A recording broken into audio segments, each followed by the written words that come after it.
Hi, welcome back to think widely. ఎవరైతే seat వచ్చిందో ప్రతి ఒక్కరు ఏ డాక్యుమెంట్స్ అయితే క్యారీ చేయాలి, ఎప్పటిలోపు ఇవ్వాలి అనేది ఇప్పుడు చెప్తున్నాను. దానికంటే ముందు లాస్ట్ వీడియోలో నేను చెప్పిన విధంగా అందరు కామెంట్ చేశారు. ఆ కామెంట్లో చాలామంది ర్యాంక్తో పాటు వచ్చి స్కూల్ పేరు కూడా పెట్టారు. నేనైతే చాలా హ్యాపీ ఫీల్ అయ్యాను. చాలామంది పిల్లలకి ఆంధ్రాలో అయితే సీట్ వచ్చింది. మరీ ముఖ్యంగా 1500 పైన ర్యాంక్ వచ్చినా కానీ ఆంధ్రాలో సీట్ వచ్చింది. అయితే ఈరోజు ఒక అతను అయితే కామెంట్ చేశారు, ఫస్ట్ రౌండ్లో సీట్ వచ్చి నాకు స్కూల్ నచ్చలేదు, దాన్ని నేను క్యాన్సిల్ పెట్టుకుంటాను, సెకండ్ రౌండ్లో మళ్ళీ నేను చాయిస్ ఫిల్లింగ్ పెట్టుకుంటానని చెప్పి అడుగుతున్నారు. నేను గతంలో చాలా వీడియోస్ అయితే చేశాను వీటి మీద. ఒకసారి సీట్ అలాట్మెంట్ అయితే ఆ తర్వాత సెకండ్ రౌండ్కి మీరు చాయిస్ ఫిల్లింగ్ పెట్టుకోవడానికి ఉండదు. ఆ సీట్ క్యాన్సిల్ చేసుకొని వెళ్ళిపోవడం తప్ప, లేదంటే ఆ సీట్ తీసుకొని స్కూల్లో జాయిన్ అవ్వాల్సిందే. కానీ ఫస్ట్ రౌండ్లో సీట్ రాని వాళ్ళు ఎవరైతే ఉన్నారో వాళ్ళు సెకండ్ రౌండ్కి ఎలిజిబుల్ అవుతారు. చాయిస్ ఫిల్లింగ్ పెట్టుకోవచ్చు, మనకు నచ్చిన స్టేట్ అయితే పెట్టుకోవచ్చు. మరీ ముఖ్యంగా ఫస్ట్ రౌండ్లో 1500 పైన ర్యాంక్ వచ్చిన ఆంధ్రాలో సీట్ వచ్చిందంటే నాకు తెలిసి సెకండ్ రౌండ్లో 3000 ర్యాంక్ ఉన్నా కానీ పక్కా సీట్ అయితే వచ్చింది. దాని గురించి ఎవరు వరీ అవ్వద్దు. ఇంకా రిపీటెడ్గా అడుగుతున్న క్వశ్చన్ ఏంటంటే ఏ స్కూల్ బాగుండిద్దని అడుగుతున్నారు. నేను చెప్పేది ఒకటే, సిబిఎస్ఈ స్కూల్స్ ఏవైనా బాగానే ఉంటాయి.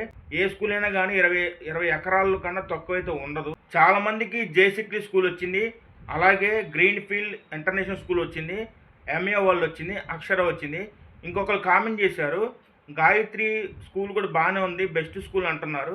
అది ఒకసారి సెకండ్ రౌండ్ ట్రై చేయండి. విజయనగరం జిల్లాలో ఉంటుంది, నాయుడుపేట అంటది. అది ఒకసారి ట్రై చేయండి, ఆ స్కూల్ బాగుంటుంది, అది కూడా పెట్టుకోవచ్చు. ఇంకొకళ్ళు కామెంట్ చేసింది ఏంటంటే 2188 ర్యాంక్ వచ్చిన వాళ్ళకి మాకు సీట్ వచ్చిందా రాదని అడుగుతున్నారు. ఖచ్చితంగా సెకండ్ రౌండ్ సీటు వచ్చిద్ది. అది కూడా విజయనగరం జిల్లాలో గాయత్రి స్కూల్ అలాంటి స్కూల్స్ ఉన్నాయి కదా, అవి పెట్టుకోండి. నాకు తెలిసి ఇప్పటి వరకు కాకినాడ కానీ నర్సాపూర్ కానీ అక్షరాలో కానీ చాలా వరకు సీట్స్ అయితే అయిపోయి ఉంటాయి. ఇంకా సెకండ్ రౌండ్లో కూడా మేము పెట్టుకుంటాము కూడా, ఖచ్చితంగా పెట్టుకోండి. అలాగే కర్ణాటకలో ఉన్న మాణిక్ పబ్లిక్ స్కూల్ ఒకటే స్కూల్ ఉండిద్ది. దాంతోపాటు శ్రీకృష్ణదేవరాయ ఎడ్యుకేషన్ సొసైటీ ఇంకో స్కూల్ కూడా ఉంది. ఆ రెండు చివరి ఆప్షన్ కింద పెట్టేసుకోండి. ఇవి ముందు 9 స్కూల్స్ ముందు పెట్టి ఆ తర్వాత 2 స్కూల్స్ మాత్రం చివరికి పెట్టుకోండి. మీరు ఆంధ్ర దాటైతే పెట్టుకోవద్దు. ఎందుకంటే మీరు లోకల్ నాన్ లోకల్ అని డిసైడ్ చేసేది ఇంటర్మీడియట్ సెకండ్ ఇయర్ మాత్రమే.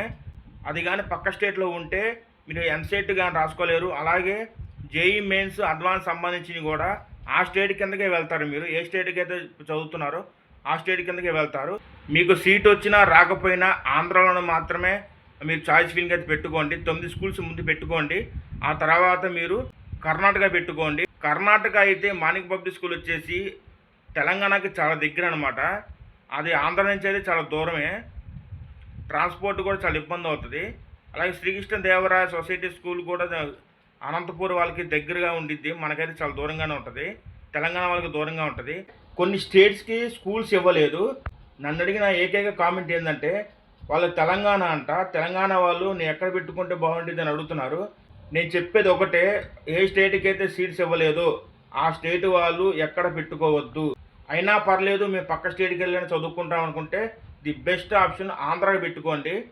మీకు ఆంధ్ర అయితే తెలుగు స్టేట్ కాబట్టి ఖచ్చితంగా మీకు సీట్ అయితే వచ్చిద్ది మీ ర్యాంకును బట్టి.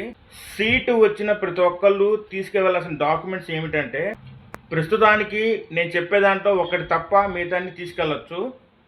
ఎందుకంటే అది మీరు సేఫ్ సైడ్లో ఉంటారని చెప్పి అంటున్నాను. ఫస్ట్ నేను చెప్పే మాత్రం రెడీ చేసుకోండి.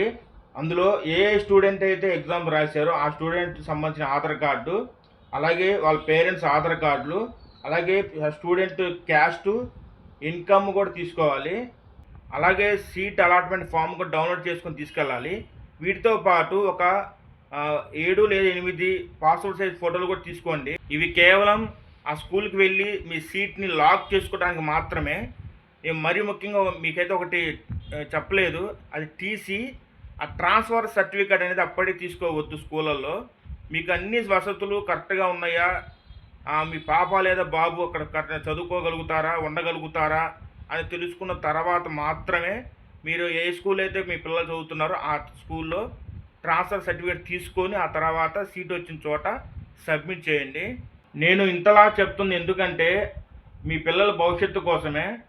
ఎందుకంటే వాళ్ళు 9th క్లాస్కి జాయిన్ అవుతున్నారు కాబట్టి హాస్టల్లో వాళ్ళు హోమ్ సిక్ అయితే ఎక్కువ ఉంటారు. వాళ్ళకి ధైర్యం చెప్పి జాయిన్ చేసి వాళ్ళకి అన్నీ చెప్పాల్సింది కూడా మీరే. శ్రేష్టలో సీట్ వచ్చిన ప్రతి ఒక్క స్టూడెంట్కి ఆల్ ది బెస్ట్. హాస్టల్స్లో చాలా జాగ్రత్తగా ఉండాలి, అలాగే బాగా చదువుకోండి. డిసిప్లిన్ అయితే ఖచ్చితంగా సిబిఎస్ఈ స్కూల్స్లో బాగుంటుంది. అలాగే వసతులు కూడా చాలా బాగుంటాయి, కానీ ఇంకోసారి మీకు క్రాస్ చెక్ చేసుకుంటే బాగుంటుందని నేను పదే పదే చెప్తున్నాను. ఈ వీడియో చూసిన ప్రతి ఒక్కరు లైక్ చేయండి. అలాగే మరికొన్ని ఇన్ఫర్మేషన్ వీడియోస్ కోసం మన ఛానల్ సబ్స్క్రైబ్ చేసుకోండి.